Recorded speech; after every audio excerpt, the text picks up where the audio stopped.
司法部统计，政府的网络平均每天去互攻击240多万件。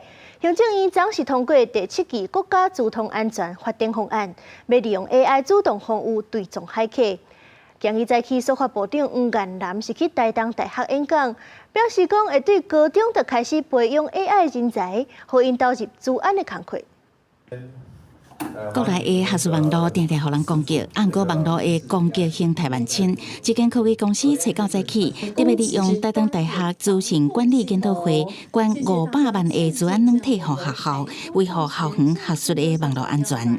导入到我们学校，不管是在校务行政，或是在课程的一个研发，或是人才的培育。那学术网络需要治安的维护，司法部长黄彦南嘛特别去学校演讲政府推出的治安政策，提起政府平均每天有240多万件网络攻击，而且利用 AI 生成的假资讯、假身份特别多。伫民间主要是发生伫网络诈骗。行政院初备通过第7期国家资通安全发展方案，今年一定投入88亿，推出全社会治安主动防御。政府会结合民间的力量，嘛要用 AI 技术维护产业加国家安全。太多攻击是由 AI 产生的，那你如果用传统的方式，其实是很难守。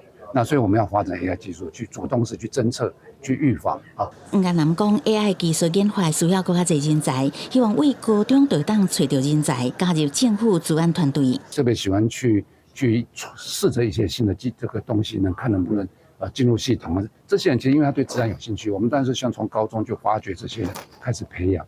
黄彦南讲，资讯的安全唔也是政府各部会的代志，也是全民共同的责任，尤其爱特别防范假影音资讯的诈骗。公司新闻采访报道。